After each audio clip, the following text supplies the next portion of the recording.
So hello guys, आज की इस वीडियो में हम वैदिक एज पे अच्छे अच्छे क्वेश्चंस करेंगे। अगर आपने ये टॉपिक पढ़ भी रखा है तो भी आपके लिए बेनिफिशियल है। अगर आपने ये नहीं भी पढ़ रखा है तो मैं हर क्वेश्चन के बाद क्या करूँगा, उसका एक्सप्लेनेशन देते जाऊँगा ताकि आपको टॉपिक का ओवरऑल आइडिया मिल जाए। और ऐसा नहीं होगा कि बस मैं उस क्वेश्चन के बारे में बताता चलूँगा, मैं आपको एक वैदिक एज के पूरे टॉपिक का एक ओवरव्यू दे दूँगा। ठीक है, तो चलिए बढ़ते अपने पहले क्वेश्चन की ओर। हमारा पहला क्वेश्चन है, which of the following inscription mentions about 4 वैदिक गॉड। तो देखो, इस क्वेश्चन को करने के लिए हम क्या करते हैं, हम एक वैदिक एज का पहले एक ओवरव्यू ले लेते हैं। ठीक है, तो देखो वैदिक एज जो था वो 2 पार्ट में डिवाइडेड था। पहला हो गया अर्ली वैदिक एज और दूसरा हो गया लेटर वैदिक एज। अर्ली वैदिक एज जो था वो 1500 से 1000 बीसी के बीच में एग्जिस्ट करता था, और लेटर वैदिक एज जो था वो 1000 से लेकर 600 बीसी के बीच में एग्जिस्ट करता था। अब दोनों में डिफरेंस क्या था, तो देखो अर्ली वैदिक एज जो था उसमें वन सिस्टम चलता था। वन सिस्टम मतलब हो गया कास्ट सिस्टम, जो कि ब्राह्मण, क्षत्रिय, वैश्य और शूद्र में डिवाइडेड था। लेकिन इसमें क्या होता था कि वो हेरिडेटरी नहीं होता था। मतलब कि अगर आपके पिताजी मान लीजिए उस समय ब्राह्मण है तो ऐसा जरूरी नहीं है कि आप भी ब्राह्मण ही होंगे। आपको आपके प्रोफेशन के बेस्ट पर कास्ट सिस्टम अलॉट किया जाता था। जैसे मान लीजिए अगर कोई क्षत्रिय है, ठीक है, क्षत्रिय है तो वो युद्ध करने जाता था, और अगर उसका बेटा अच्छा बिजनेसमैन निकल गया तो वो क्षत्रिय नहीं रहता, वो वैश्य बन जाता। ठीक है, लेकिन लेटर वैदिक एज में क्या हुआ कि ये सिस्टम जो था ये हेरिडेटरी बन गया।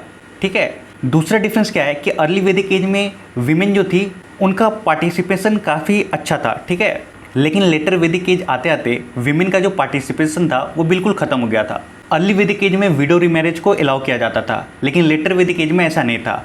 अर्ली वैदिक एज में और क्या होता था कि यहाँ के जो लोग थे वो नेचर को वर्शिप करते थे, कोई मूर्ति पूजन नहीं करते थे। लेकिन बाद में लेटर वैदिक एज में मूर्ति पूजन की प्रक्रिया शुरू हो गई। ठीक है, अब देखो ऐसा माना जाता है कि आर्यंस जो थे वो सेंट्रल एशिया से हमारे इंडिया में आए थे। ठीक है, उनका लैंग्वेज संस्कृत था, और इसका एविडेंस हमें कहाँ से मिलता है, तो इसका एविडेंस हमें बोगस कोई इंस्क्रिप्शन जो कि तुर्की में है वहाँ से मिलता है।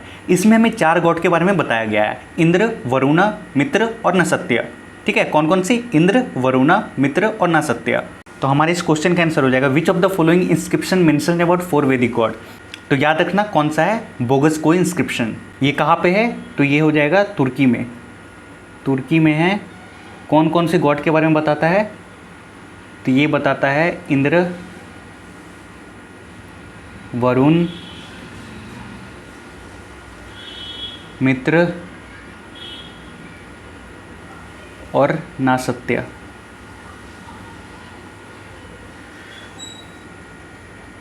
ठीक है, चलिए बढ़ते अपने अगले क्वेश्चन की तरफ। हमारा अगला क्वेश्चन है, what is the collection of hymns called. तो इसका आंसर हो जाएगा collection of hymns is called Samhita. क्या होता है, संहिता। अब ये क्यों होता है, देखो मैं आपको पूरा बताता हूँ कि ये कैसे होता है। अब देखो, जब आर्यंस इंडिया में आए तो इन लोगों ने वेद की रचना की। अब वेद क्या होते हैं, तो वेद को आप ऐसे कह सकते हो कि ये एक तरह का कलेक्शन है इंडियन रिलीजियस टेक्स्ट का, जो कि हिंदुइज्म का सबसे पुराना स्क्रिप्चर माना जाता है। ठीक है, वेद जो है ये संस्कृत के शब्द वीड से लिया गया है, जिसका मतलब ही होता है टू नो या टू फाइंड। ये ओरली एक जनरेशन से दूसरे जनरेशन में पास हुआ करता था, मतलब वो बोलकर ही दूसरे को, मतलब अपने जो आने वाली पीढ़ियाँ थी उनको ये वेद का ज्ञान देते थे, और इसी बोलने की प्रक्रिया को श्रुति कहा गया है। ठीक है, तो याद रखना श्रुति किसको कहते हैं, श्रुति वो होता है जिसमें एक जनरेशन से दूसरे जनरेशन में नॉलेज पास होता है ओरली, मतलब बोल के। ठीक है, अब देखो 4 प्रकार के वेद हैं, कौन कौन से। पहला हो जाएगा ऋग्वेद।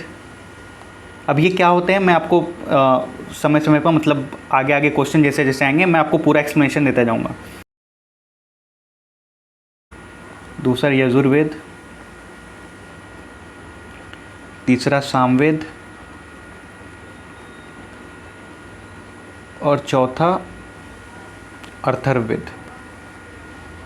ठीक है, ये हमारे 4 वेद होते हैं। ठीक है, अब इन 4 वेदों का भी क्या होता है कि सब डिवीज़न होता है। ठीक है, इन 4 वेदों का भी सब डिवीज़न होता है, और ये सब डिवीज़न कौन कौन सा होता है, सब डिवीज़न होता है। पहला होता है संहिता।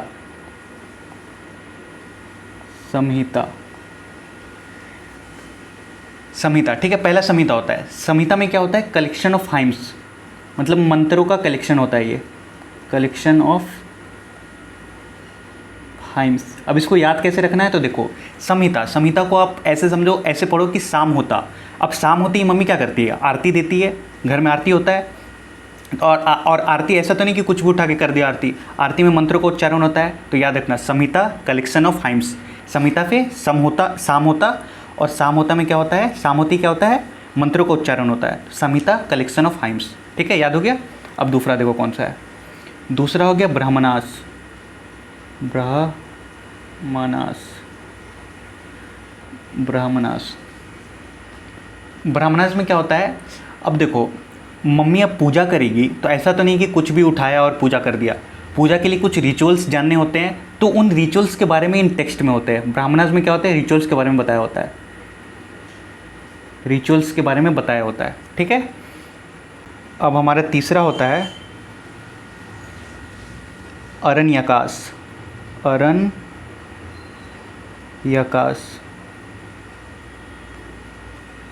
अरण्यकाश, अरण्यकाश क्या है, तो देखो अरण्यकाश क्या है कि ये फॉरेस्ट टेक्स्ट, इसको क्या कहते हैं, फॉरेस्ट टेक्स्ट कहते हैं, फॉरेस्ट टेक्स्ट कहते हैं। क्या कहते हैं, फॉरेस्ट टेक्स्ट। जो लोग जंगल में रहते थे ना, उनके द्वारा ये लिखा गया था, ठीक है। और उन्हीं लोगों को हम लोग क्या किस नाम पे जानते हैं, हर्मिट्स नाम से, hermits, people who live in jungle, people, या people who live in jungle, ठीक है। तो याद रखना हर्मिट्स किसे कहते हैं, people who live in jungle is called hermits. Aranyakas क्या था, अरण्यकाश, अरण्यकाश को कौन सा टेक्स्ट कहा जाता था, फॉरेस्ट टेक्स्ट कहा जाता था, ठीक है। याद रखना अरण्यकाश जो था वो फॉरेस्ट में लिखा गया था सेज द्वारा, ठीक है, जो वो ज्ञानी पुरुष रहते थे उनके द्वारा ये फॉरेस्ट में लिखा गया था। और जो लोग जंगल में रहते थे उन्हें हर्मिट्स कहा जाता था, ठीक है। जंगल में रह के ये किताब लिखी गई थी, या ये जो टेक्स्ट था वो लिखी गई थी कहाँ पर, जंगल में रह के, इसलिए इसे क्या कहते हैं, अरण्यकाश। रिपीट करना, अरण्यकाश। अरण्यकाश का मतलब जो फॉरेस्ट में लिखा गया टेक्स्ट हो, और उसको स्पेसिफिक नाम क्या दिया गया था, हर्मिट्स। क्या दिया गया था, हर्मिट्स। अब चौथा देखो, चौथा होता है उपनिषद, उपनिषद। उपनिषद में क्या है, इसका मतलब सिंपल सा यही होता है कि गुरु के बगल में बैठ के जो रहस्यमय शिक्षा प्राप्त की गई हो उसे उपनिषद कहते हैं। उपनिषद किसे कहते हैं, गुरु के बगल में बैठकर जो रहस्यमय शिक्षा प्राप्त की गई हो उसे उपनिषद कहते हैं, ठीक है। इसमें वही स्पिरिचुअल जर्नी के बारे में बताया गया था, जैसे कि डेथ के बाद क्या होता है। और टोटल कितनी संख्या उपनिषद की, टोटल 108 संख्या है उपनिषद की। टोटल उपनिषद कितनी है, 108, जिसमें से 13 को मान्यता प्राप्त है, 13 को मान्यता प्राप्त है। कितने को, 13 को। टोटल उपनिषद कितनी है, 108, 13 को मान्यता प्राप्त है। देखो मैं आपको फिर से याद करवा देता हूँ, ठीक है। टोटल 4 वेद हैं, टोटल 4 वेद हैं, ठीक है। मैं जल्दी जल्दी अब देखो याद रखना, ठीक है। टोटल 4 वेद होते हैं, पहला है ऋग्वेद, दूसरा है यजुर्वेद, तीसरा है सामवेद, चौथा है अथर्ववेद। अब ये क्या होते हैं, ये मैं आगे आने वाले क्वेश्चन में आपको एक एक करके एक्सप्लेन करता जाऊँगा, ठीक है। अब इन वेद के भी सब डिवीज़न होते हैं, और आपको ये 4 बातें आपको अच्छे से याद होनी चाहिए, ठीक है। वेद के भी सब डिवीज़न होते हैं। पहला कौन सा है, संहिता। पहला कौन सा है, संहिता। संहिता को मैंने कैसे बताया था, कैसे याद रखना है, साम होता, ठीक है, साम होता। अब साम होती क्या होता है, घर में आरती होती है तो मंत्र का उच्चारण होता है। तो संहिता का मतलब हो गया कलेक्शन ऑफ हाइम्स, ठीक है, कलेक्शन ऑफ हाइम्स मतलब मंत्रों का कलेक्शन को संहिता कहते हैं। दूसरा है कौन सा है, ब्राह्मणास, ब्राह्मणास। अब देखो, अब शाम होती है, आरती हो रही, तो ऐसा तो नहीं है कि मतलब कुछ भी हम बोल देंगे और वो पूरा हो जाएगा, उसके लिए कुछ रिचुअल्स करने होते हैं। तो ब्राह्मणास जो टेक्स्ट था उसमें रिचुअल्स के बारे में बताया गया था, ब्राह्मणास में उन्हीं रिचुअल के बारे में बताया गया था, ठीक है। तीसरा होता है अरण्यकाश। अरण्यकाश क्या है, अरण्यकाश मतलब हो गया फॉरेस्ट टेक्स्ट, जो कि जो भी सेज वो फॉरेस्ट में रहते थे उन लोगों ने इसकी रचना फॉरेस्ट में बैठ के की थी, मतलब जंगल में बैठ के की थी, इसलिए इसका नाम है अरण्यकाश। और एक स्पेसिफिक टर्म में बोले तो इन्हीं लोगों को हर्मिट्स कहा जाता था। क्या कहा जाता था, हर्मिट्स। तो याद रखना हर्मिट्स का मतलब people who live in jungle, hermits का मतलब पीपल हु लिव इन जंगल। चौथा आ गया हमारा कौन सा, उपनिषद। उपनिषद, उपनिषद का मतलब क्या हो गया, वैसी शिक्षा जो कि गुरु के बगल में बैठकर प्राप्त की गई हो उसे क्या कहते हैं, उपनिषद। टोटल 108 उपनिषद है, जिसमें से 13 को मान्यता प्राप्त है, ठीक है, ये क्वेश्चन क्लियर हो गया। अब चलो हम क्वेश्चन अपना देखते हैं कि क्वेश्चन था क्या एक्चुअल में। कहा गया हमारा क्वेश्चन था what are the collection of hymns call. तो अभी बताया था मैंने कि collection of hymn is call Samhita. Sama होता, साम होते के साथ क्या मंत्र का उच्चारण होता, तो कलेक्शन ऑफ हाइम्स का है संहिता में। उपनिषद क्या होता है? उपनिषद मतलब गुरु के बगल में बैठ के जो शिक्षा प्राप्त की गई हो, उपनिषद। अरण्यकाश क्या होता है? अरण्यकाश मतलब फॉरेस्ट टेक्स्ट, जो कि मतलब जंगलों में बैठकर ऋषि मुनियों ने जो नॉलेज को कंपाइल किया हो, जो भी टेक्स्ट लिखा हो, उसे अरण्यकाश कहते हैं। ठीक है, अब बढ़ते अपने अगले क्वेश्चन की ओर। हमारा अगला क्वेश्चन है which was the first Veda to be compiled. Which was the first Veda to be compiled. अब देखो मैं आपको अच्छे से समझाता हूँ। मैंने बताया, क्या बताया, हमारी 4 वेदा हैं, टोटल 4 वेदा हैं, जिसमें से पहला वेद जो होता है हमारा ऋग्वेद होता है। ऋग्वेद, ठीक है। ऋग्वेद क्या है? ओल्डेस्ट है, ओल्डेस्ट वेदा है। ऋग्वेद क्या है हमारा? ओल्डेस्ट वेदा है।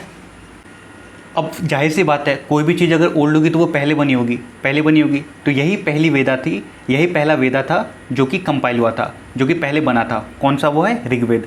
Rigveda was the first Veda to be compiled and is oldest among all. ठीक है, इसमें ही सबसे बड़ा मंत्र का उच्चारण दिया हुआ है। ठीक है, तो लार्जेस्ट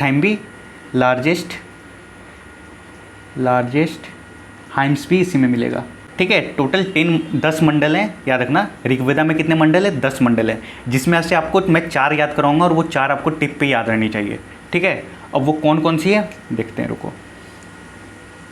देखो मैं आपको 4 मंडल्स याद करवाता हूँ और वो आपको एकदम बिल्कुल याद रखनी चाहिए, बिल्कुल आपको याद रखना है। ठीक है, देखो 10 मंडल होते हैं, जिसमें से आपको 3rd, 7th, 9th और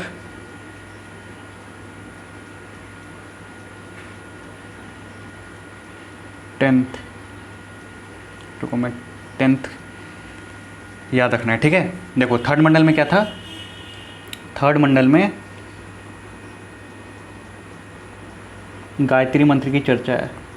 गायत्री मंत्र किसके लिए लिखा गया था? गायत्री मंत्र गॉडेस सावित्री के लिए लिखा गया था। सावित्री के लिए लिखा गया था। किसने लिखा था? विश्वामित्र ने लिखा था। विश्वामित्र।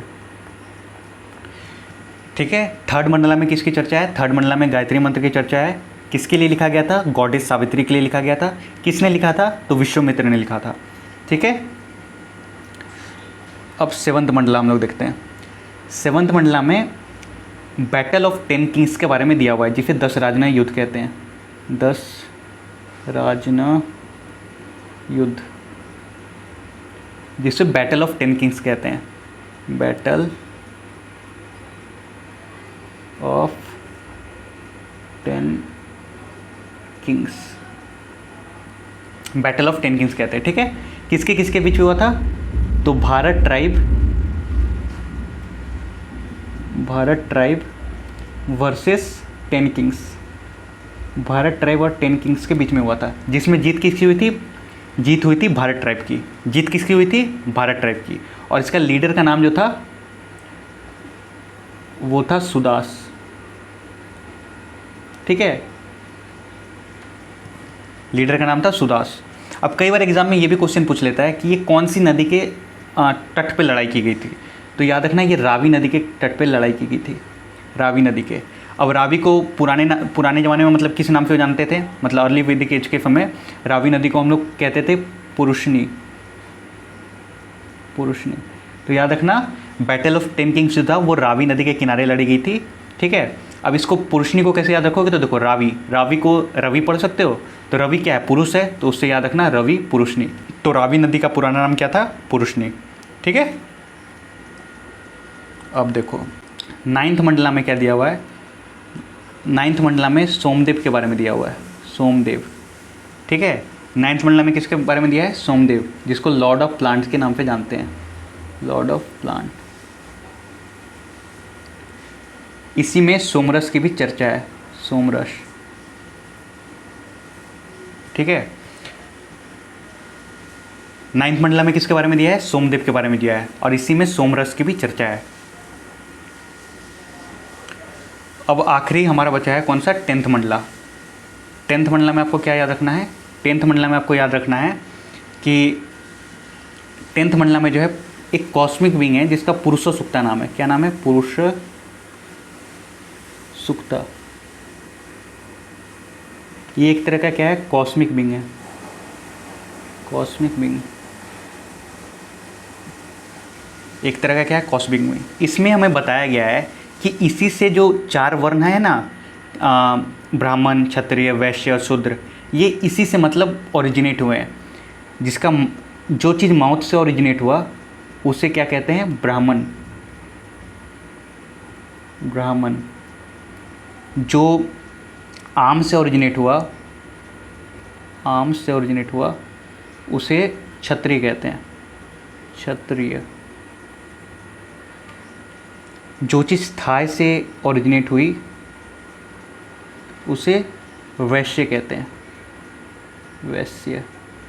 और जो चीज़ फीट से जन्मी उसे शूद्र कहते हैं। शूद्र कहते हैं। तुम याद रखना, क्या क्या याद रखना है आपको? आपको याद रखना है कि ऋग्वेद में 10 मंडल होते हैं, जिसमें से 3, 7, 9, 10 इंपॉर्टेंट है जो आपको याद रखने हैं। 3rd मंडला में किसके बारे में दिया है? गायत्री मंत्र के बारे में दिया है। किसके लिए दिया गया है? तो गॉडेस सावित्री के लिए दिया गया है। किसने लिखा था? तो विश्वामित्र ने लिखा था। ठीक है। 7th मंडला में क्या दिया है? 7th मंडला में 10 राजा युद्ध के बारे में दिया है, जिसे बैटल ऑफ 10 किंग्स कहते हैं। किसके किसके बीच हुई थी? तो भारत ट्राइब और 10 किंग्स के बीच में हुई थी। भारत ट्राइब का लीडर कौन था? सुदास। जीता किसने? भारत ट्राइब ने। किस नदी के तट पे हुई थी? तो रावी नदी के तट पे हुई थी। रावी नदी को पुराना नाम क्या था? रावी नदी का पुराना नाम पुरुषनी था। कैसे याद रखना है? तो रावी, रावी को रवि पढ़ो। रवि क्या है? पुरुष है, तो उससे पुरुषनी। ठीक है। 9th मंडला। 9th मंडला में क्या दिया है? 9th मंडला में सोमदेव के बारे में चर्चा है। ठीक है। सोमदेव कौन है? तो सोमदेव लॉर्ड ऑफ प्लांट्स है। सोमदेव कौन है? लॉर्ड ऑफ प्लांट है। ठीक है। इसी में हमें सोमरस की भी चर्चा मिलती है। 10th मंडला में क्या है? 10th मंडला में पुरुष सुक्ता के बारे में दिया है। पुरुष सुक्ता क्या है? एक तरह का कॉस्मिक बीइंग है जिससे 4 वर्ण की उत्पत्ति हुई है। माउथ से क्या हुआ? ब्राह्मणा। आम से क्या हुआ? क्षत्रिय। थाई से क्या हुआ? वैश्य। फीट से क्या हुआ? क्षुद्र। ठीक है। अब आगे बढ़ते हैं हम लोग।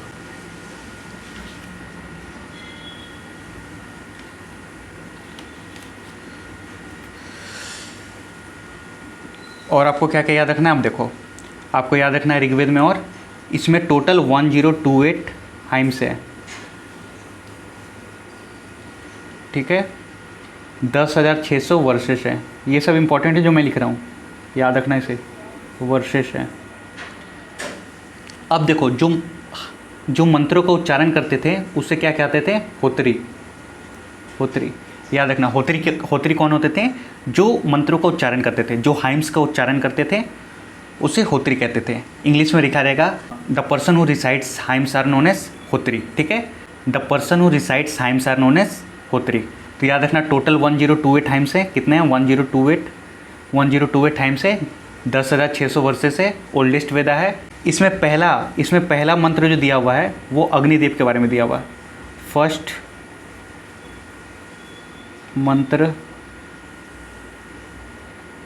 मंत्र किसके बारे में है? अग्निदेव के बारे में। अग्निदेव के बारे में फर्स्ट मंत्र जो है वो अग्निदेव के बारे में। और इसमें क्या है और किसका जिक्र होता है? इसमें इंद्र, विष्णु और वरुण देव का भी चर्चा है। ठीक है। अब कौन कौन सी फीमेल गॉडेस का चर्चा है? तो देखो, फीमेल गॉडेस में अदिति और उषा की चर्चा मिलती है। उषा को Lord of goddess of down कहते हैं। DAWN, down. ठीक है। गॉडेस ऑफ डाउन किसको कहते हैं? उषा को कहते हैं। फीमेल गॉडेस किसके बारे में चर्चा है ऋग्वेद में? फीमेल गॉडेस के बारे में अदिति और उषा। उषा को क्या कहते हैं? Goddess of down. ठीक है। अब मैंने आपको बता ही दिया कि टोटल 10 मंडला होते हैं, और 3rd Mandla, 7th Mandla, 9th Mandla, 10th Mandla. ये आगे क्वेश्चन आएगा तो मैं और एक बार आपको रिवीजन करा दूंगा। ठीक है। अब देखो, आपको और इसमें क्या याद रखना है? आपको एक इंपॉर्टेंट बात और बताते चलता हूँ। ठीक है। इसमें आपको याद रखना है, अब ऋग्वेद में जो था वो ऋग्वेद में 2 माउंटेन्स का जिक्र हुआ है। ठीक है। 2 माउंटेन्स का जिक्र हुआ है। ठीक है। पहला है हिमवंता। पहला है हिमवंता, हिमवंता, जो कि अभी जिसे हम अभी हिमालय कहते हैं, हिमालय, ठीक है। और दूसरा है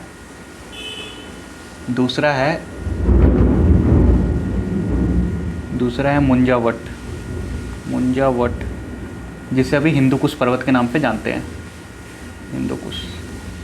तो याद रखना ऋग्वेद में 2 माउंटेन्स की चर्चा है, हिमवंता जिसे अभी हिमालय के नाम पे जानते हैं, और दूसरा मुंजावट जिसे हिंदुकुश पर्वत के नाम पे जानते हैं।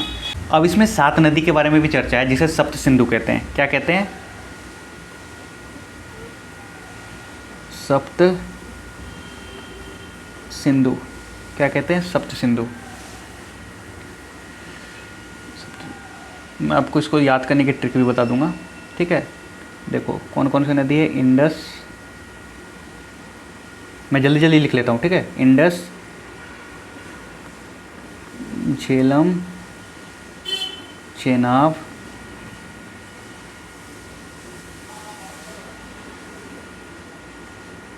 रावी, बीस, सतलज, सरस्वती, ठीक है। तो देखो इंडस नदी को किस नाम पे जानते थे? इंडस नदी को पहले सिंधु नाम पे जानते थे, ये तो सबको पता होगा, सिंधु घाटी सभ्यता सबने पढ़ी होगी। तो इंडस को सिंधु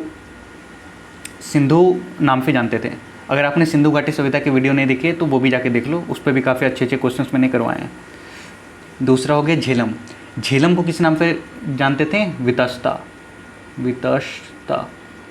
ठीक है। तो इसको याद रखना, सस्ते चीज़ों को तो झेलने की मेरी आदत है, याद रखना, सस्ते चीज़ों को तो झेलने की मेरी आदत है। झेलम, तस्ता, वितस्ता, ठीक है। झेलम, वितस्ता, सस्ते चीज़ों को तो झेलने की मेरी आदत है, ठीक है। चेनाब, चेनाब को किससे याद रखना आपको? अस्किनी, कैसे याद रखना है? चीन अब जवाब दो, ठीक है। चीन ने हमारा ज़मीन कब्जा करके रखा है, तो भारत सरकार उससे पूछ रही है, भारत सरकार उससे जवाब मांग रही है, ठीक है। तो क्या कहेंगे भारत सरकार? चीन अब जवाब दो, चीन अब जवाब दो। तो इसको याद रखना है क्या? चीन अब जवाब दो। जवाब को क्या कहते हैं? आस्क कहते हैं। जवाब को क्या कहते हैं? आस्क कहते हैं। तो याद रखना जवाब को इंग्लिश में क्या कहते हैं? आस्क, ठीक है। तो याद रखना चेनाब, चेनाब को चीन अब जवाब दो। तो चेनाब को कैसे याद रखोगे? अस्किनी, ठीक है। रावी, रावी नदी को किस नाम से जानते हैं? पुरुष ने, ये तो अभी बताया। रावी को क्या पढ़ना? रावी को पढ़ना रवि। रवि क्या है? पुरुष है, तो पुरुष ने। 20 से बिपाशा आपको तो याद रहेगा, 20 से बिपाशा, कैसे याद रहेगा? 20 से 20, 20 से बिपाशा। अगर ऑप्शन में रहता है तो ऑब्वियस सी बात है 20 से 20, 20 से बिपाशा, याद रखना। सतलज, सतलज को किस नदी से जानते हैं? सुतुद्री, सुतुद्री, याद रखना, इसको बस याद रख लेना, सतलज को सुतुद्री। सरस्वती को भी पुराना नाम सरस्वती के नाम से जानते थे, सरस्वती, ठीक है। मैं फिर से आपका रिवीजन करा दे रहा हूँ, कैसे याद रखना है। देखो इंडस, इंडस को सिंधु घाटी सभ्यता सबने पढ़ी है, तो इंडस से सिंधु याद रहेगा, ठीक है। झेलम, सस्ते चीज़ों को तो झेलने की मेरी आदत है, तो झेलम से क्या हो जाएगा? वितस्ता, सस्ते चीज़ों को तो झेलने की मेरी आदत है, क्या हो जाएगा? वितस्ता। चेनाब, चेनाब को कैसे? चीन अब जवाब दो। गवर्नमेंट क्या पूछ रही है चीन के सरकार से कि चीन अब जवाब दो। चीन अब, तो चीन अब, ठीक है। जवाब, जवाब को क्या कहते हैं? आस्क, तो चीन अब जवाब दो, तो आस्किनी, उससे क्या याद रहेगा? अस्किनी, ठीक है। चौथा क्या है? रावी, रावी को कैसे याद रखना है? रवि, रवि क्या है? पुरुष है, तो ये क्या याद रखना उससे? पुरुष ने। ब्यास, ब्यास से अभी मैंने बताया ब्यास, बी कॉमन रहेगा तो बिपाशा हो जाएगा, ठीक है। सतलज, सुतुद्री, सतलज सुतुद्री। सरस्वती, सरस्वती को क्या कहते हैं? सरस्वती, सरस्वती को सरस्वती। आई होप पूरा टॉपिक क्लियर हो, ठीक है। चलिए अब अपने क्वेश्चन की ओर बढ़ते हैं। हमारा क्वेश्चन क्या था? Which is the first Veda to be compiled? मैंने बताया था first Veda to be compiled was Rigveda, यही सबसे ओल्डेस्ट भी था। क्या था? ओल्डेस्ट था, लार्जेस्ट था, लार्जेस्ट था किस मामले में? मंत्र के मामले में, आइम्स के मामले में, ठीक है। 10 मंडलास होते थे, 10 मंडल्स होते थे, ठीक है। 1028 हाइम्स होते थे। हाइम्स को जो पढ़ता था उसे क्या कहते थे? होत्री, ठीक है। क्या कहते थे? होत्री। 10,600 वर्सेस हैं, कितने हैं? 10,600 वर्सेस है। इतनी बातें याद रखना, ठीक है।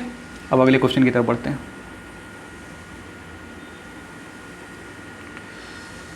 For which goddess was Gayatri मंत्र रिटर्न। तो याद रखना गायत्री मंत्र जो लिखा गया था वो गॉडेस सावित्री के लिए लिखा गया था। किसने लिखा था? तो लिखा गया था सेज विश्वामित्र द्वारा।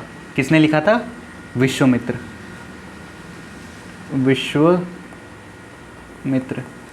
इसकी चर्चा हमें कहाँ मिलती है? कौन से मंडल में मिलती है? थर्ड मंडल में। थर्ड मंडल, ठीक है। चर्चा कहाँ मिलती है? थर्ड मंडल में। याद रखना गायत्री मंत्र की चर्चा कहाँ मिलती है? थर्ड मंडल में मिलती है। किसने लिखा था? विश्वामित्र ने लिखा था। किसके लिए लिखा था? तो गॉडेस सावित्री के लिए लिखा था, ठीक है। गायत्री मंत्र की चर्चा कहाँ है? ऋग्वेद में है, थर्ड मंडल में है, गॉडेस सावित्री के लिए लिखा था। और लिखा किसने था? तो विश्वामित्र ने लिखा था। आगे बढ़ते हैं। हमारा अगला क्वेश्चन है which mandala of Rigveda talks about 10 Rajna Yuddha. अभी मैंने बताया था कि 10 राजना युद्ध के बारे में कौन बताता है? Seventh Mandla.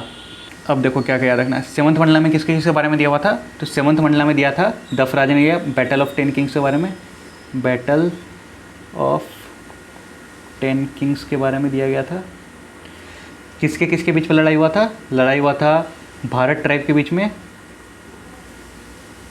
Bharat tribe versus 10 Kings. इसका लीडर कौन था? लीडर था सुदास, ठीक है। और क्या हमें पता था? और किस नदी के किनारे लड़ा गया था? रावी नदी के किनारे लड़ा गया था। रावी का पुराना नाम क्या था? पुरुषनी नाम था। कैसे याद रखना है? रावी किसका नाम है? लड़के का नाम है। तो रावी क्या है? पुरुष है। रवि क्या है? पुरुष है। तो उससे पुरुषनी याद रखना है, ठीक है। इसमें जीता कौन था? तो भारत ट्राइब जीता था, याद रखना। इतनी बातें आपको याद रखनी है इसमें सेवंथ मंडला में। तो 10 राजना युद्ध का जिक्र कहाँ है या बैटल ऑफ 10 किंग का जिक्र कहाँ है? ऋग्वेद में है। कौन से मंडला में? सेवंथ मंडला में। अगले क्वेश्चन की ओर बढ़ते हैं। हमारा अगला क्वेश्चन है विच is the oldest book on music. तो याद रखना oldest book on music is Samaveda. चलो इसके बारे में थोड़ा सा देखते हैं।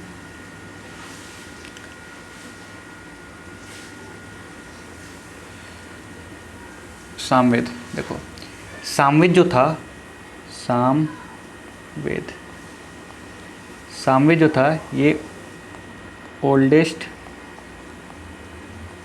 बुक ऑन म्यूज़िक है, ठीक है। ओल्डेस्ट बुक ऑन म्यूज़िक कौन है? सामवेद है, ठीक है। इसको अगर आपको याद रखने में प्रॉब्लम होती है तो कैसे याद रखना? शाम होती ही क्या होता है? हम लोग दिन भर पढ़ाई करते हैं और शाम होती ही हम लोग का मतलब माइंड काम करना बंद कर देता है, तो हम लोग रिफ्रेश होने के लिए क्या करते हैं? म्यूज़िक सुनते हैं। तो सामवेद को कैसे याद रखना है? शाम को म्यूज़िक सुनते हैं हम लोग, ठीक है। तो सामवेद म्यूज़िक, कन्फ्यूज़ मत होना। सामवेद मतलब म्यूज़िक के बारे में जो बुक है वो सामवेद, ठीक है।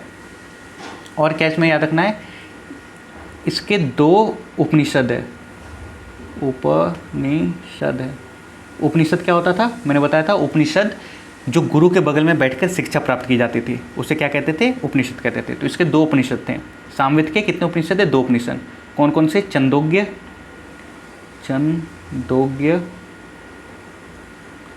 और दूसरा है केना।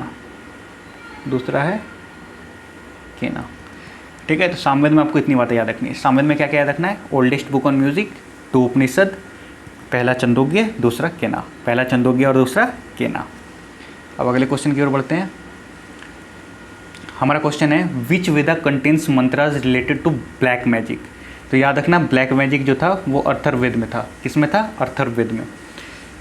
ये इंपॉर्टेंट होता है, कई बार एग्जाम में पूछता है। ऐसे पूछता तो सभी है बट ये काफ़ी बार एग्जाम में पूछा गया इसलिए मैंने बताया, ठीक है। Which Veda contains mantras related to black magic? Atharvaveda. Atharvaveda में किसके बारे में? काला जादू के बारे में जिक्र है अर्थर्ववेद में। अगले क्वेश्चन की ओर बढ़ते हैं। हमारा अगला क्वेश्चन है which Veda contains mantras related to sacrifice. ठीक है। तो सैक्रिफाइस के लिए याद रखना ये किस में दिया हुआ रहता है? ये यजुर्वेद में दिया रहता है। किस में दिया रहता है? यजुर्वेद में दिया रहता है। Which Veda contains mantras related to sacrifice? Yajurveda. अब इसकी कुछ देख लेते हैं कि यजुर्वेद में क्या क्या होता है। तो देखो यजुर्वेद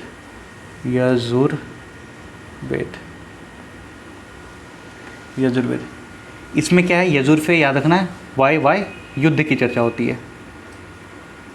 किसकी चर्चा होती है? युद्ध की चर्चा होती है। यज्ञ की चर्चा होती है और सेक्रीफाइस के बारे में भी इसी में दिया हुआ है। यजुर्वेद से 3 बातें याद रखनी। यजुर्वेद में किसकी चर्चा है? युद्ध की चर्चा है, यज्ञ की चर्चा है और यज्ञ की चर्चा है और सेक्रीफाइस की चर्चा है। ठीक है, इसको 2 सेक्शन पर डिवाइड किए गए हैं। इसका कितना सेक्शन है? 2 सेक्शन है। कौन कौन से? पहला हो गया कृष्ण पक्ष, पहला हो गया कृष्ण और दूसरा हो गया शुक्ल। शुक्ल, कृष्ण का मतलब हो जाता है ब्लैक और शुक्ल का मतलब हो जाता है वाइट।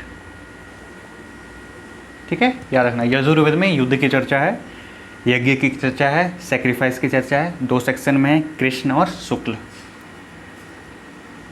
कृष्ण और शुक्ल। अब मैं आपका रिवीजन करा देता हूँ। ठीक है, देखो क्या होता है, कैसे याद रखना है। ऋग्वेद, ऋग्वेद क्या था? ओल्डेस्ट वेदा था, सबसे पुराना वेद था, सबसे पहले बना था। इसमें पहला जो मंत्र था वो अग्निदेव के लिए था। इंद्र, वरुण और विष्णु के बारे में भी चर्चा है इसमें। ठीक है, इसमें टोटल 10,600 वर्सेस है, 10 मंडलाज है, जिसमें से 3, 7, 9 और 10 आपको याद रखने हैं। क्या क्या होते थे वो मैंने ऊपर बता दिया है। अगर आपको फिर से डाउट हो तो फिर से देख लेना। ठीक है, तो ऋग्वेद हमारा हो गया। सामवेद में क्या होता था? शाम होती क्या होता है, हम थक जाते हैं दिन भर पढ़ाई करते करते, तो सामवेद में क्या होता था? सामवेद में म्यूज़िक होता था। तो शाम को जो वेदा पढ़े जाता है उसको तो सामवेद में क्या होता था? Music, book about music. ठीक है, अथर्ववेद, अथर्ववेद में क्या होता था? ब्लैक मैजिक होता था। अथर्ववेद में क्या होता था? Black magic. यजुर्वेद, यजुर्वेद में क्या होता था? यजुर्वेद में वायु से क्या रखना है? युद्ध, यज्ञ और सेक्रीफाइस। तो चलिए बढ़ते अपने अगले क्वेश्चन की ओर। हमारा अगला क्वेश्चन है which goddess is known as goddess of dawn. तो देखिए, जब मैं आपको ऋग्वेद पढ़ा रहा था तब मैंने आपको बताया था कि ऋग्वेद में 2 फीमेल डेटीज़ की चर्चा है। पहली थी अदिति और दूसरी थी उषा। तो जो उषा थी उन्हीं को गॉडेस ऑफ डाउन कहा जाता था। ठीक है, तो हो जाएगा हमारा आंसर उषा। अच्छा, उषा तो दिया ही नहीं है। अच्छा, अथर्ववेद को काट के हम लोग उषा कर लेते हैं। ठीक है, तो हमारा आंसर क्या हो जाएगा? उषा। ठीक है, अब उषा किसकी देवी थी? तो याद रखना, डार्कनेस के बाद जो लाइट आती थी उनकी देवी थी। तो मैं इंग्लिश में लिख देता हूँ, return of light, return of light after darkness. ठीक है, तो गॉडेस ऑफ डाउन किसको कहा जाता है? उषा को। ठीक है, बढ़ते अपने अगले क्वेश्चन की ओर। हमारा अगला क्वेश्चन है विच इज द ओल्डेस्ट उपनिषद। तो याद रखना, ओल्डेस्ट उपनिषद जो है वो बृहदारण्यका है। कौन सी है? बृहदारण्यका। अब मैं आपको कुछ इंपॉर्टेंट उपनिषद लिखवा देता हूँ। ठीक है, ये काफ़ी इंपॉर्टेंट है। आप क्या करना, इसको नोट कर लेना और फिर बार बार रिवीजन करते रहना। पहले तो मैं आपको फिर से बता दूँ कि उपनिषद था क्या। तो उपनिषद वैसी शिक्षा थी जो कि गुरु के बगल में बैठ के प्राप्त की जाती थी। ठीक है, इसमें से सबसे ओल्डेस्ट उपनिषद कौन सी थी? ओल्डेस्ट उपनिषद कौन सी थी? यूपी लिख देता हूँ। ओल्डेस्ट उपनिषद बृहदारण्यका थी, बृहदारण्यका। ठीक है, अब मैं कुछ इंपॉर्टेंट उपनिषद लिख देता हूँ। ठीक है, पहला हो जाएगा मुंडका उपनिषद। मुंडका उपनिषद। मुंडका उपनिषद में किसकी चर्चा है? इसमें चर्चा है सत्यमेव जयते की। सत्यमेव जयते मतलब सत्य की हमेशा जीत होती है। दूसरा उपनिषद है कथा उपनिषद। कथा उपनिषद, इसमें किसकी चर्चा है? तो इसमें स्टोरी दिया हुआ है किसकी? नचिकेता और यम की। नचिकेता और यम की। यम वही हमारे लॉर्ड ऑफ डेथ, क्या कहते हैं, ऑफ डेथ। ठीक है, तो याद रखना कथा उपनिषद में क्या है? कथा उपनिषद में है स्टोरी किसकी? नचिकेता और यम की। ठीक है, अब तीसरा इंपॉर्टेंट उपनिषद देखते हैं। तीसरा उपनिषद हो जाएगा हमारा मंदुक दुक्य उपनिषद। इसमें क्या दिया हुआ है? तो इसमें ओम की चर्चा है, ठीक है। ओम की चर्चा है, किसमें है? मंदुक्य उपनिषद में है, ठीक है।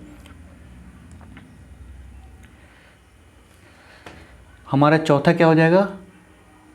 चौथा हो जाएगा जबला उपनिषद। जबला उपनिषद, इसमें किसकी चर्चा है?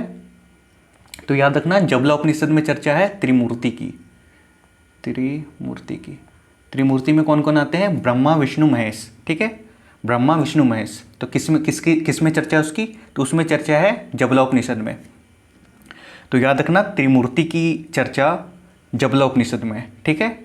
अब पांचवा और आखिरी इंपॉर्टेंट उपनिषद है महाउपनिषद। महाउपनिषद, इसमें किसकी चर्चा है? तो इसमें चर्चा है वासुदेव कुटुंबकम।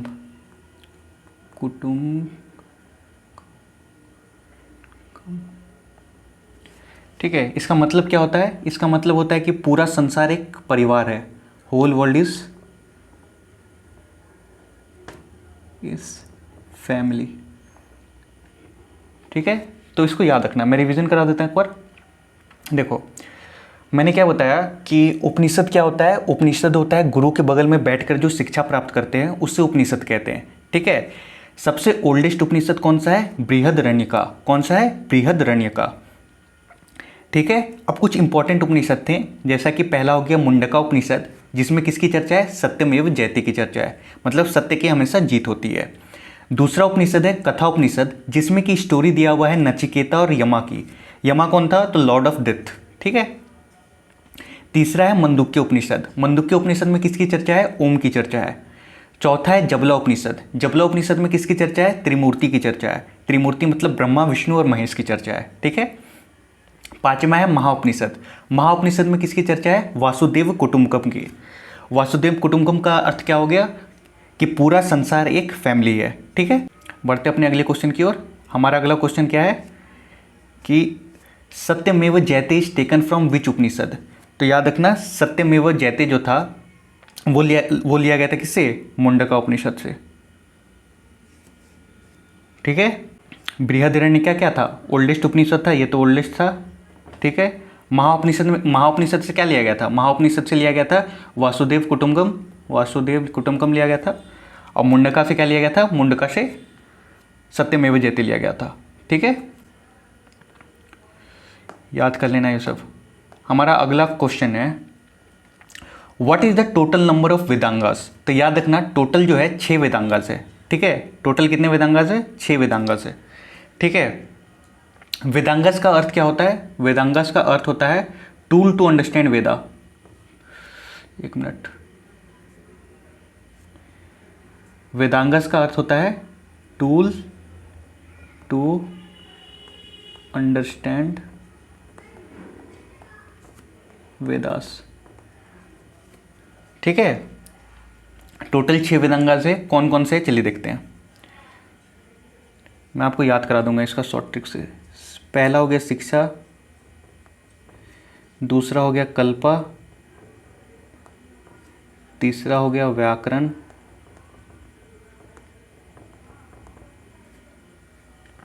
चौथा हो गया निरुक्ता,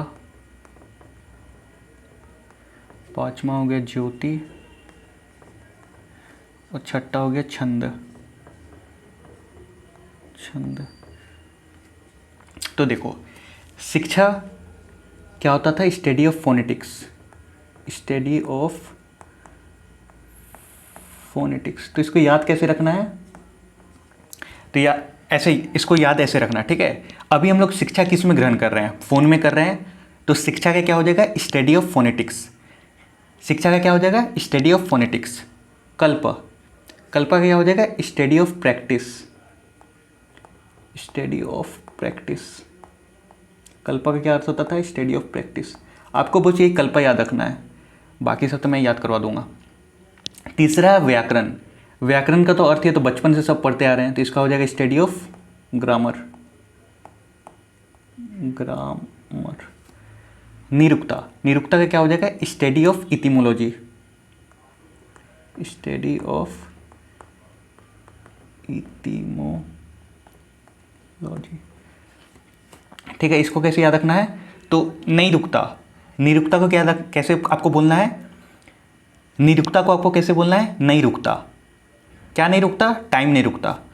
तो ऐसे याद रखना, नहीं रुकता, क्या नहीं रुकता? तो ई टाइम नहीं रुकता। तो ऐसे याद रखो, निरुक्ता मतलब स्टडी ऑफ इटिमोलॉजी। निरुक्ता मतलब स्टडी ऑफ इटिमोलॉजी। ठीक है। ज्योति हो जाएगा स्टडी ऑफ लाइट, ये तो पता ही होता है, ज्योति का मतलब ही होता है लाइट, तो स्टडी ऑफ लाइट हो जाएगा ज्योति। और छंद, छंद किस में होता है? पोएम में होता है। तो ये किसके बारे में बताता है? Study of poetic matters. Poetic matters. ये सब क्या है? ये सब क्या है? तो ये है वेदांगस। ठीक है, वेदांगस क्या है? वेदांगस है टूल टू अंडरस्टैंड वेदा। ठीक है, टोटल वेदांगस कितना होते हैं? 6 होते हैं। तो कौन कौन से होते हैं? शिक्षा, कल्प, व्याकरण, निरुक्ता, ज्योति और छंद। शिक्षा में क्या आता है? Study of phonetics. कैसे याद रखना है? शिक्षा किससे ग्रहण कर रहे हैं हम लोग? अभी फोन से कर रहे हैं। तो क्या हो जाएगा?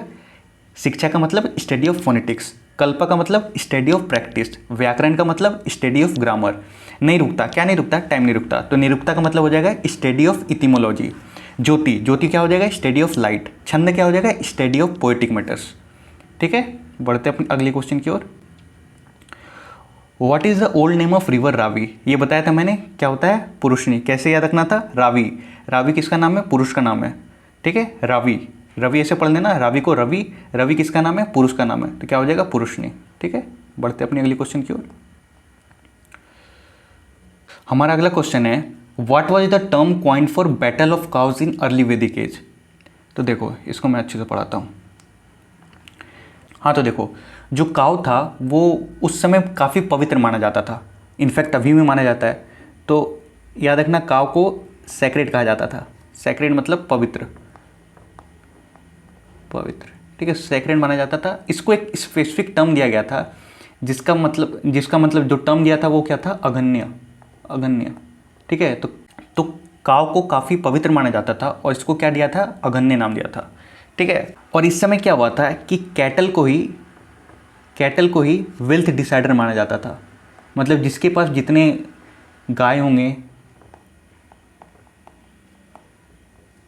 तो जिसके पास जितने गाय होंगे वो उतना ही क्या होगा? वेल्दी पर्सन होगा। ठीक है, तो इन्हीं कैटल को पाने के लिए लोग आपस में लड़ते रहते थे। ठीक है, झगड़ते थे कि काऊ उनके पास आ जाए तो वो धनी हो जाए।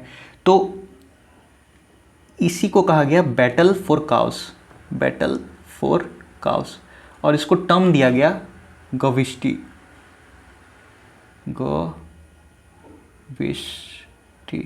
ठीक है, याद रखना, बैटल फॉर काउस। बैटल क्यों करते थे? ताकि वो काऊ को अपने पास ले आए। जितने ज़्यादा काऊ उनके पास आएंगे वो उतना ज़्यादा धनी हो जाएंगे। ठीक है, तो लोग आपस में लड़ते थे काऊ के लिए। उसी को क्या नाम दिया गया? गविष्टि। ये टर्म याद रखना, गविष्टि। ठीक है, और आपको 2 टर्म याद रखने हैं। एक हो गया गोमत। गोमत। गोमत का मतलब हो जाता था ऐसा पर्सन जिसके पास बहुत ज़्यादा काऊ है। पर्सन विथ मैनी काऊ। ठीक है, पर्सन विथ मैनी काऊ, जिसको क्या कहते थे? Wealthy person. क्योंकि ऑब्वियस ही बात है, जब किसी के पास ज़्यादा गाय रहती थी तो वो उस समय क्या हो जाता था? वेल्दी हो जाता था। तो गोमत, गोमत कैसे याद रखना है? गोमत मतलब पर्सन विथ मैनी काऊ। ठीक है, और तीसरा टर्म आपको याद रखना है। तीसरा टर्म हो जाएगा गोपति। गोपति। गोपति। गोपति कौन था? गायों का रखवाला। गोपति कौन था? गायों का रखवाला। तो क्या हो जाएगा? Protector of cows. ठीक है, तो मैंने आपको क्या बताया? मैंने बताया कि उस समय क्या करते थे? काऊ को काफ़ी ज़्यादा पवित्र मानते थे, तो उन्हें एक स्पेसिफिक टर्म से डिनोट किया गया जिसको कहते हैं अगण्य। ठीक है, अगण्य का मतलब क्या होता था? पवित्र। और उस समय क्या था कि कैटल ही वेल्थ डिसाइडर था। मतलब जिसके पास जितने ज़्यादा गाय होते थे वो उतना ज़्यादा अमीर माना जाता था, ठीक है। तो उनके लिए लोग आपस में लड़ते रहते थे, और इसी टर्म को बैटल फॉर काउस को क्या कहा गया, गविष्ठी कहा गया, ठीक है। गोमत क्या होता था, गोमत होता था जिसके पास बहुत ज़्यादा गाय हो, ठीक है, जिसके पास बहुत ज़्यादा गाय हो। तो ऑब्वियस सी बात है, अगर किसी के पास उस समय ज़्यादा गाय होता था तो वो क्या हो जाता था, वेल्दी पर्सन हो जाता था। तो याद रखना गोमत का मतलब क्या हो जाएगा, वेल्दी पर्सन। गोपति, गोपति क्या होता था, जो प्रोटेक्टर होता था काव का, ठीक है, उसे गोपति कहते थे। तो अब देखते अपने क्वेश्चन को, क्या था हमारा क्वेश्चन, क्या था, what was the term point for battle of cows in early वैदिक। बैटल ऑफ ने बैटल फॉर कर लो इसको, ठीक है। तो what was the term point for battle for cows in early वैदिक एज, तो अभी बताया मैंने क्या, गविष्ठी। और दो टर्म क्या बताए थे, पहला टर्म था गोमत। गोमत क्या होता था, जिसके पास बहुत ज़्यादा गाय होती थी, यानी कि वेल्दी पर्सन। दूसरा कौन होता था, गोपति। गोपति क्या था, जो गायों का रखवाला होता था। और तीसरा था ये गविष्ठी। गविष्ठी क्या होता था, बैटल फॉर काउस, लोग आपस में झगड़ के गाय अपने पास रखना चाहते थे ताकि वो ज़्यादा वेल्दी हो सके, ठीक है।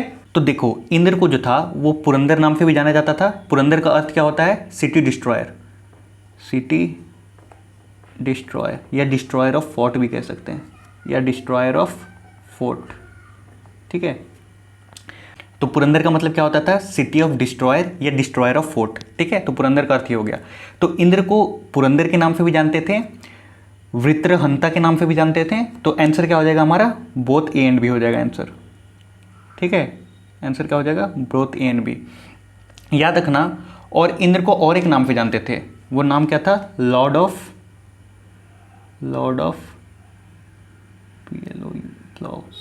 ठीक है, इस नाम से भी जानते थे इंद्र को। तो तीन नाम इंद्र के याद रखना, पहला पुरंदर, पुरंदर का अर्थ क्या होता था, सिटी डिस्ट्रॉयर या डिस्ट्रॉयर ऑफ फोर्ट। दूसरा होता है वृत्रहंता, और तीसरा हो जाएगा लॉर्ड ऑफ प्लॉ, ठीक है। बढ़ते अगले क्वेश्चन की ओर। What was the term coined for study of poetic matters. तो देखो मैंने बताया था कि मतलब पोएम में क्या होता है, छंद होता है। तो स्टडी ऑफ पोएटिक मैटर्स क्या हो जाता है, छंद। शिक्षा को क्या क्या बताया था मैंने, याद है किसी को, क्या बताया था शिक्षा, आप शिक्षा किस में ग्रहण कर रहे हो, फ़ोन में कर रहे हो, तो स्टडी ऑफ फोनेटिक्स हो जाएगा। ये क्या हो जाएगा, स्टडी ऑफ फोनेटिक्स। ज्योति क्या हो जाता है, स्टडी ऑफ लाइट। कल्प क्या हो जाता है, स्टडी ऑफ प्रैक्टिस, ठीक है, क्लियर है। चलो बढ़ते हैं अब अगले क्वेश्चन की ओर। हमारा अगला क्वेश्चन है, विच उपनिषद डील्स विथ सिलेबल ओम। तो बताया तो ओम किस में था, मंदुक्य उपनिषद में था। ओम किस में था, मंदुक्य उपनिषद में। हमारा अगला क्वेश्चन है, which is included in 6 school of Indian philosophy. तो देखो अब 6 स्कूल ऑफ इंडियन फिलोसॉफी मैंने आपको पढ़ाया, शायद नहीं पढ़ाया, मैं पढ़ा देता हूँ, ठीक है। देखो 6 स्कूल ऑफ इंडियन फिलोसॉफी, इसको किस नाम पे जानते हैं, इसको नाम पे जानते हैं सद्दर्शना के, सद्दर्शना के। अब क्या हुआ, इसके अंदर 2 लोग आए, ठीक है, मतलब 2 सेक्टर आए। एक हो गया आस्तिक लोग, आस्तिक, और एक हो गया नास्तिक लोग, ठीक है।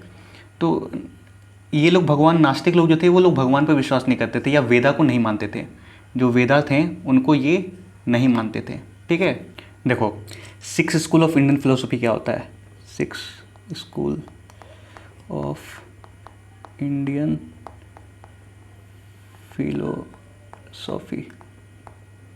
फिलोसॉफी, ठीक है। इसको किस नाम पे जानते हैं, सद्दर्शना, डी है, ठीक है। अरे यार, इसको किस और नाम पे जानते हैं,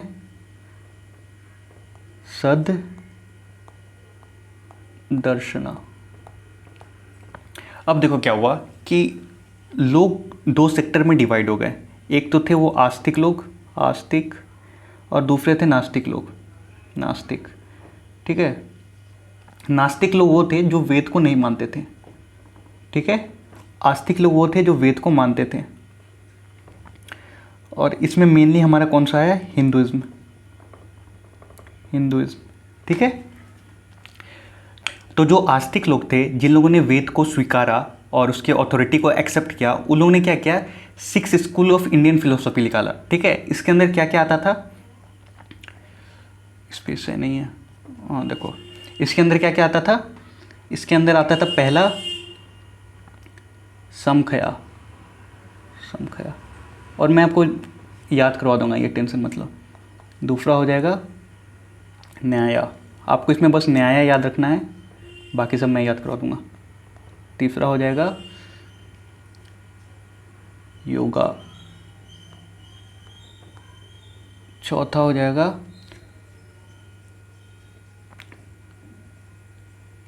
वैसे सीखा, ठीक है। पांचवा हो जाएगा उत्तर मीमांसा, जिसे और किस नाम पे जानते हैं, वेदांता के नाम पे जानते हैं, वेदांता। और छठा हो जाएगा पूर्व मीमांसा। देखो कैसे याद रखना, आप देखते जाओ। क्या लिख लो,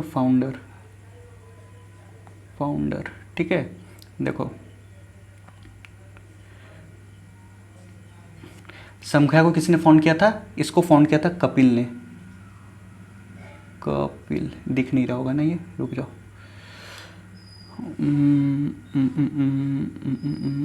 पीला,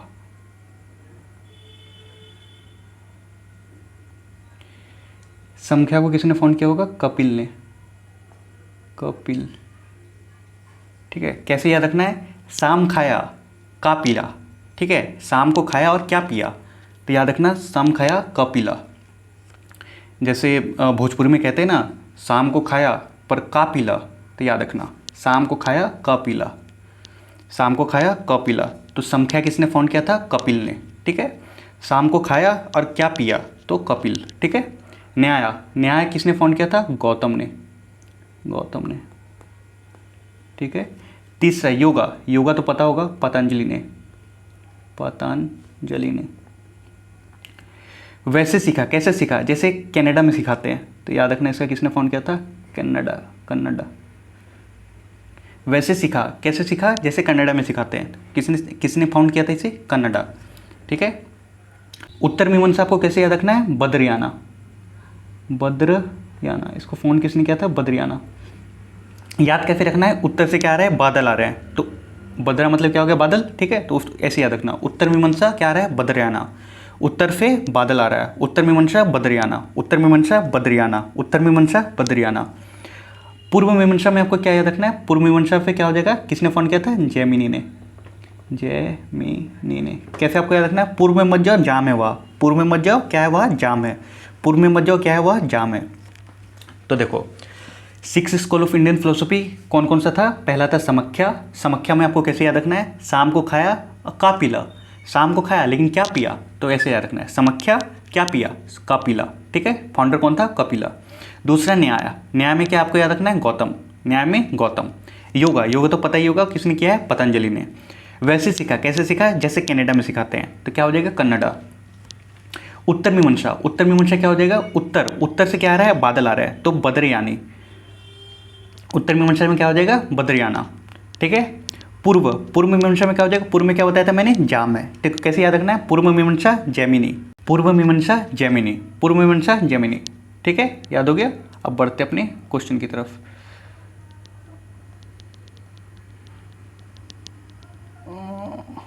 ये था क्वेश्चन क्या, हाँ यही था। Which is included in 6 school of Indian philosophy, तो समख्या भी था, योग भी था, तो क्या हो जाएगा आंसर हमारा, बोथ ए एंड बी।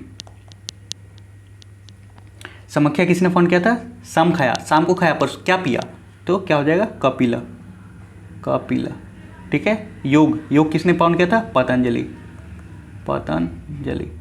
उत्तर से मत जाओ, उत्तर मीमांसा किसने किया था, उत्तर में क्या आ रहा था, बादल आ रहा था, तो बद्रयाना, ठीक है। पूर्व में मत जाओ, क्यों भाई, क्यों ना जाऊं, क्योंकि पूर्व में जाम लगा हुआ है, तो पूर्व मीमांसा क्या था, जैमिनी, पूर्व मीमांसा जैमिनी। न्याय गौतम, ठीक है। बढ़ते अगली क्वेश्चन की ओर। हमारा अगला क्वेश्चन है iron was used for the first time in which period. तो याद रखना ये लेटर वैदिक पीरियड में हुआ था। हमारा अगला क्वेश्चन है which god was regarded as god of Shudras. तो देखो गॉड ऑफ शुद्रास किसके कहते थे, पुषाण को कहते थे। और पुषाण किसके गॉड होते थे, गॉड ऑफ कैटल होते थे, गॉड ऑफ कैटल, ठीक है, गॉड ऑफ कैटल होते थे। और इन्हीं पुषाण को लेटर वैदिक पीरियड में गॉड ऑफ शुद्रास के नाम से जाना गया, ठीक है। गॉड ऑफ शुद्रास किसके कहते हैं, पुषाण को कहते हैं। पुषाण कौन थे, गॉड ऑफ कैटल थे। अब प्रजापति क्या होता है, प्रजापति होता है creator of universe, creator of universe, ठीक है।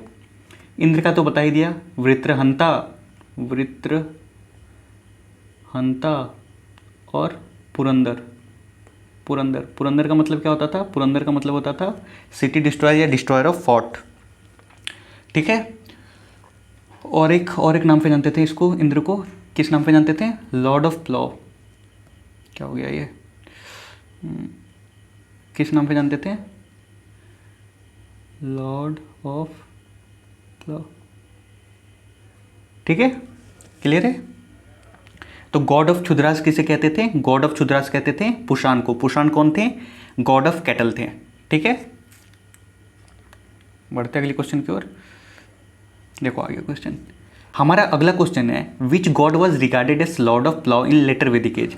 तो किसको कहते थे, इंद्र को कहते थे, ये तो मैंने बताया। और इंद्र को किस नाम पे जानते थे, वृत्रहंता के नाम पे जानते थे, वृत्रहंता।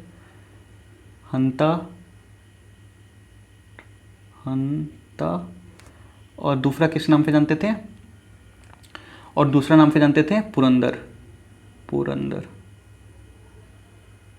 ठीक है।